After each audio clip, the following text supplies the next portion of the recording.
Okay, it's now on.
Hello.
So welcome to live stream.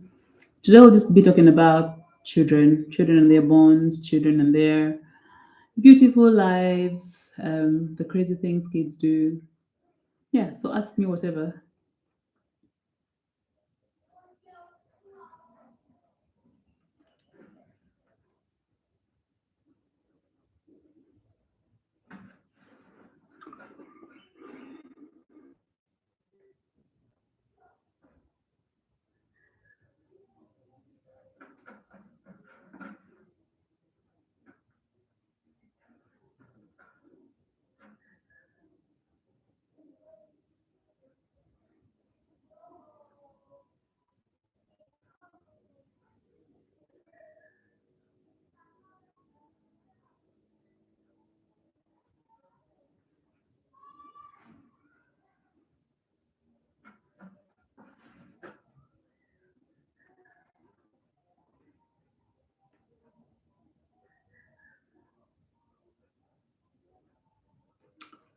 So this week I talked about backpacks and children are going back to school.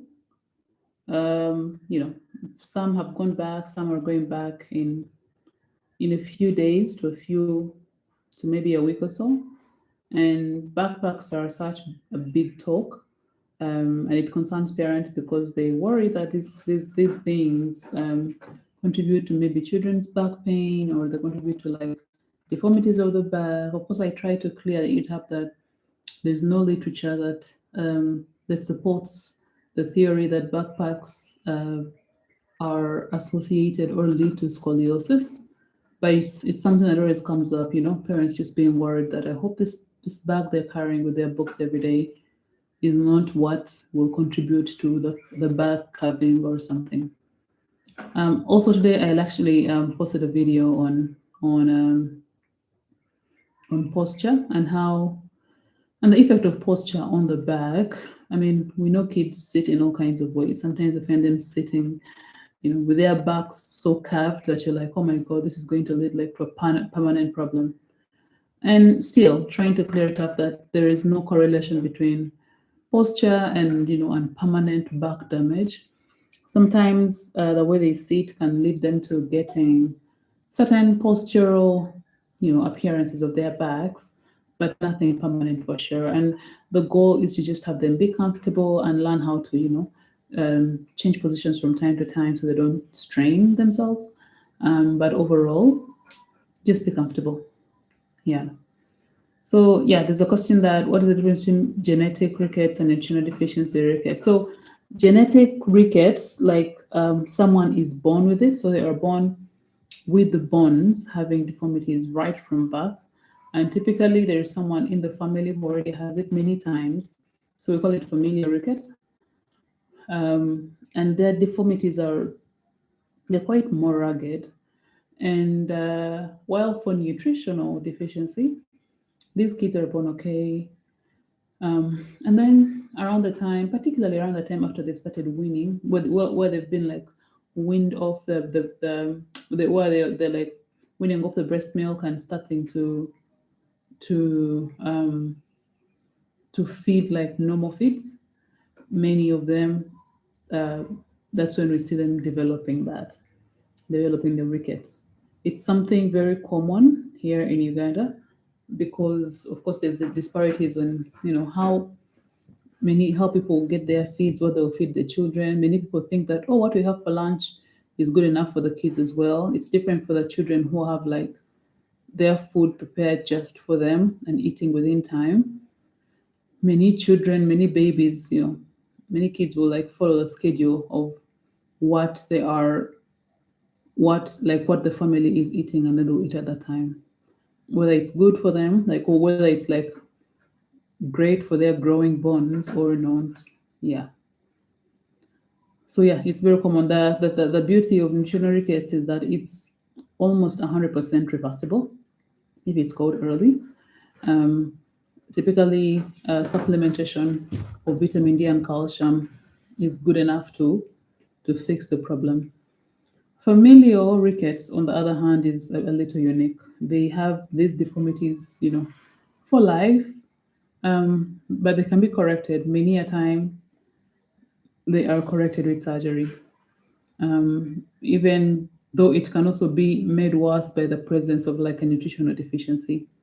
So some of them, for all children who have bony deformities like that, we always do blood tests to see if there is something lacking. So we test the calcium, we test the vitamin D and see if they are in the right quantities for the body to, let the metabolism of the body to happen just right.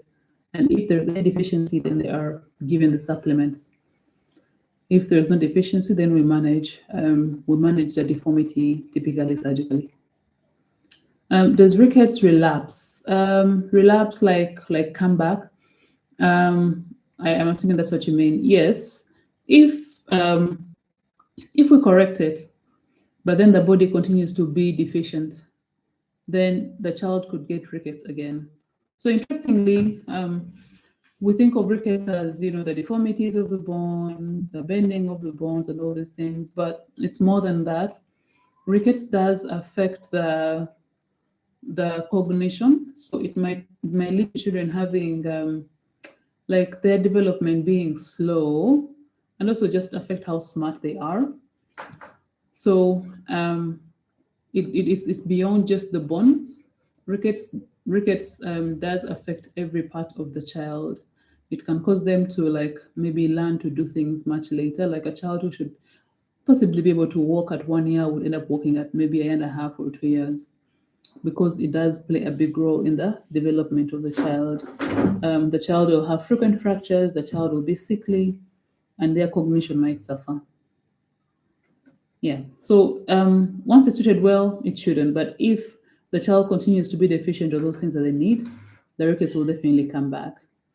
And the biggest reason that brings the parents to the hospital is when the legs start to deform. Like if they have knock knees or bowed legs, or if they're breaking frequently, then they'll be like, oh, something doesn't seem okay. Let me take them to the hospital. And they just want the legs to correct, or any deformities present to correct. And they forget that it does take a while to get to that place where the bones are deformed. First, the body will do its best to try and hold onto calcium as much as possible to keep the bone strong. And if that fails, then the bones will be too weak and they'll start to bend. So when you put them on the calcium and vitamin D for like the first few months, it will be like they're just trying to rebuild the stores. So trying to refill up the bones and replace all that missing stuff. And then after that is done, then the body will correct the deformity thereafter. Yeah. How often should a child have orthopedic checkups? Not so often. Typically, it's one of those, well, like I'll say for like a healthy child, they might never need to see an orthopedic surgeon, like ever. Most people who come through are because they've noticed something that just looks unusual. Maybe the feet are doing this, or the legs are doing this, or the child is walking funny. Then they come in. So, I mean, I would recommend that for like every baby who's born, it would be nice to like get an orthopedic assessment so that we can check the hips.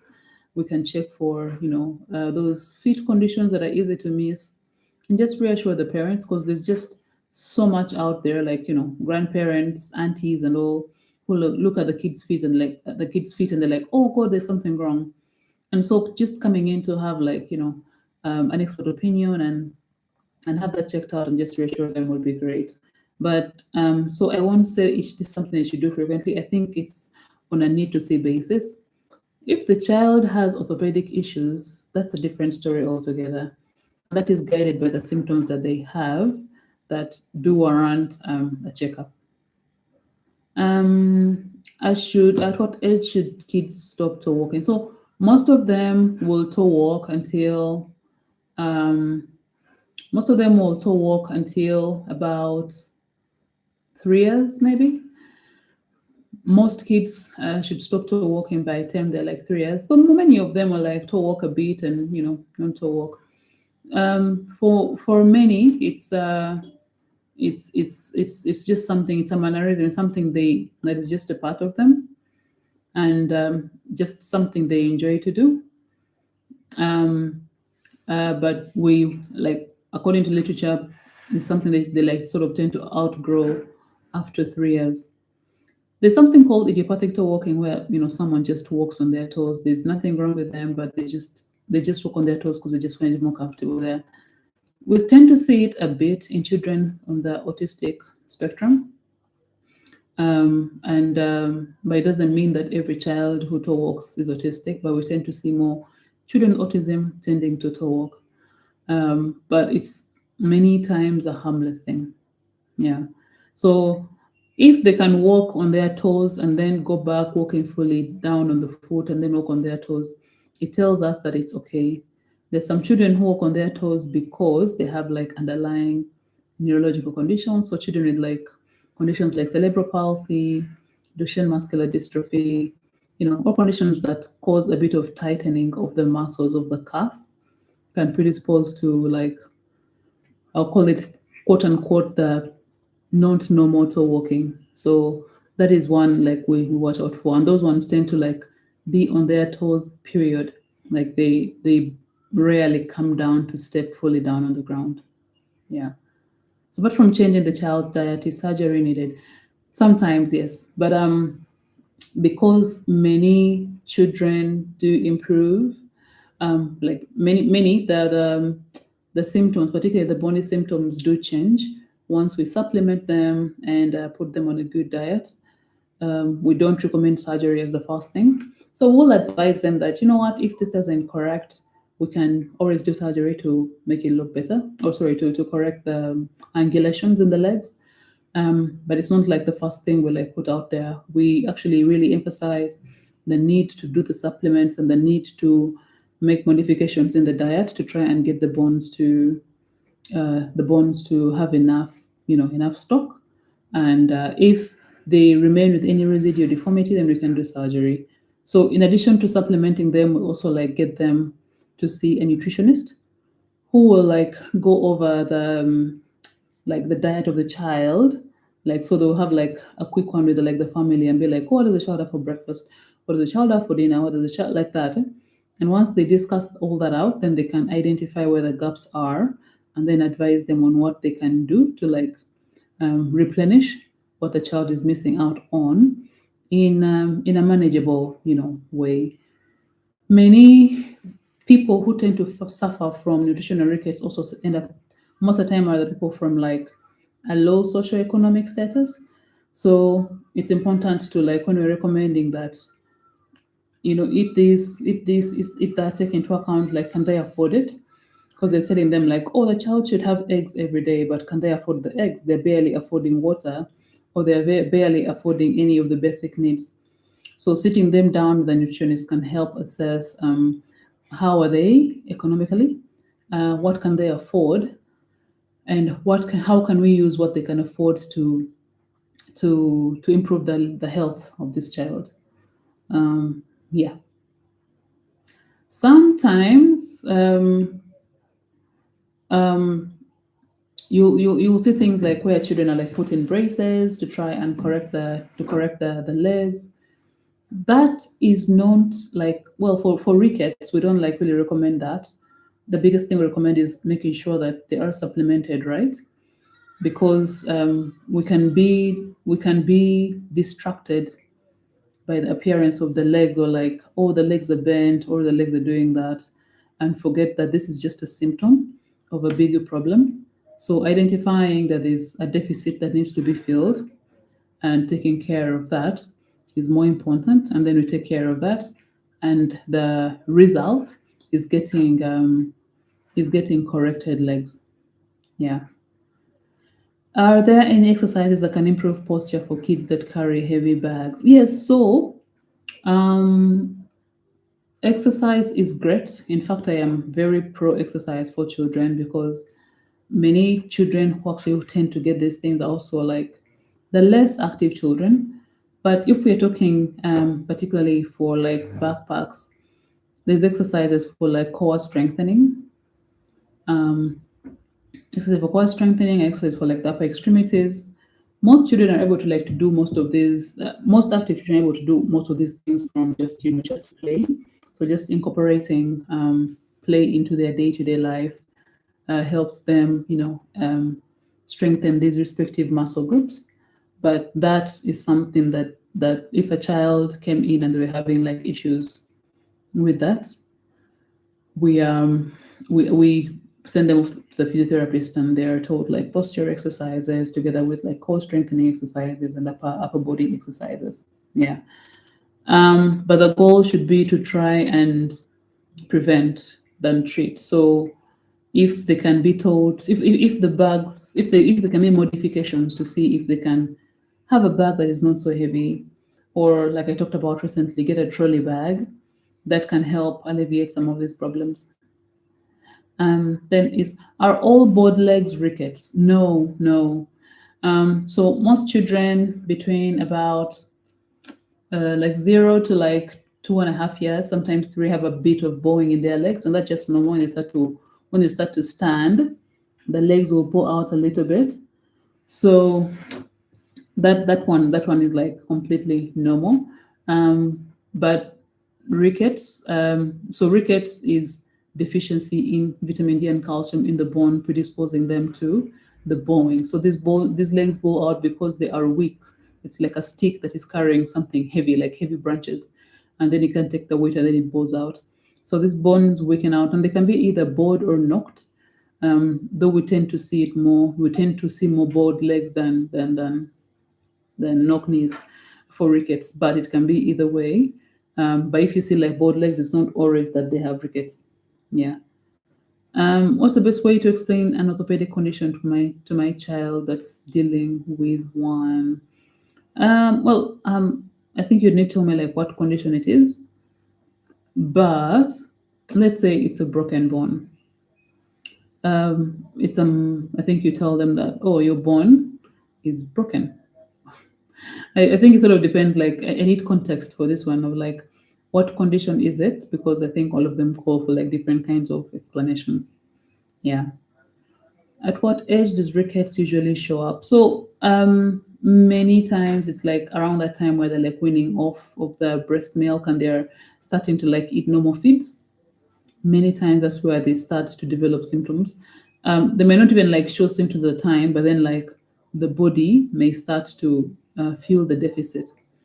Some of them get even much earlier. Like almost all women should be, women who are breastfeeding should be on some kind of calcium supplementation because they're literally giving that to the baby through the breast milk. So if if they're deficient, then the child is also missing out. So if the mother has been giving them that, but then the diet they're moving on to, like the solid foods or the semi-solid foods, are not rich in that, then they are going to develop those symptoms. But most of them would start to see the symptoms at about like 1 year. Yeah, 1 year, 1.5 years, sometimes two. Yeah. And if it's not corrected, then the deformities will just keep growing. One of your videos said that people with rickets have thick wrists and protruding chests, but I've only seen it in the, let's explain more on that. So when let me say, the growing ends of the bone are like on the lower end and the upper end. So for example, the forearm, the growing end of the bones are around the wrist and around the elbow. So if someone is having an issue, if someone is having rickets, the body is trying to make up for this deficit by how can I say, like the child is supposed to be growing, but they are not. And so one of the things that we'll see is that that area where the bone grows from instead widens out, you know, because it's layering on all this bone, but it's not like really forming normal bone.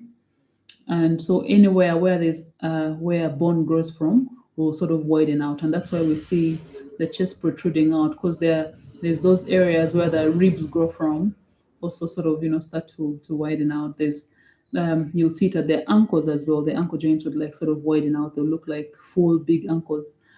Around their wrists particularly, you'll see them a bit knobby and widened out. So that just happens because the body is not getting like there's no calcium, there's not enough maybe calcium to let the bone grow longitudinally, and it just widens out instead. All right. So this was fun. We have made it to 6:30. Any other questions or anything else you guys would like to talk about? Have you had a chance to look at the videos from this week? Anything you found interesting that you'd want to chat about?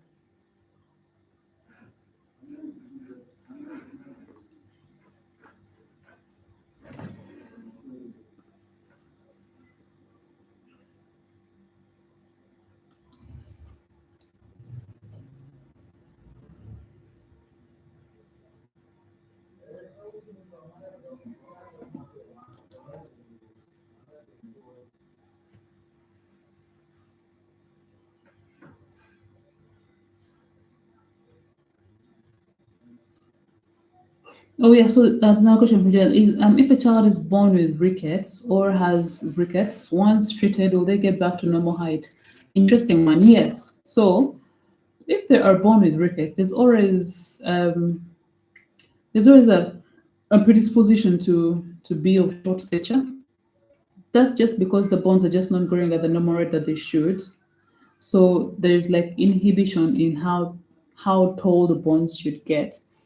And so many children who have familial rickets or the rickets that they're born with, they tend to be shorter than the average person. However, if rickets is treated, and this is like nutritional rickets, if it's treated and the child fully recovers, if they are going to be tall, they'll be tall, especially if like in their genetics they're like tall people, then they'll be tall.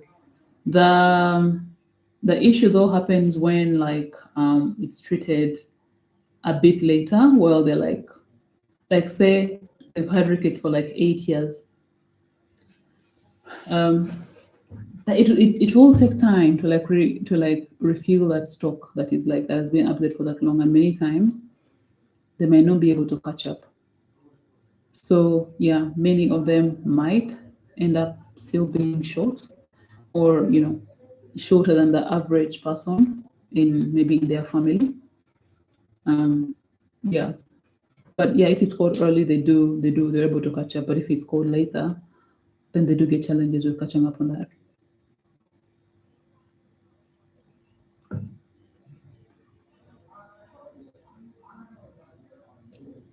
Yeah.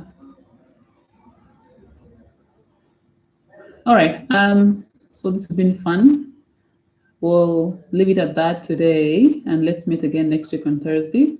Thank you all for coming out and asking me those super interesting questions today. And I hope you all have a good one. All right. Bye.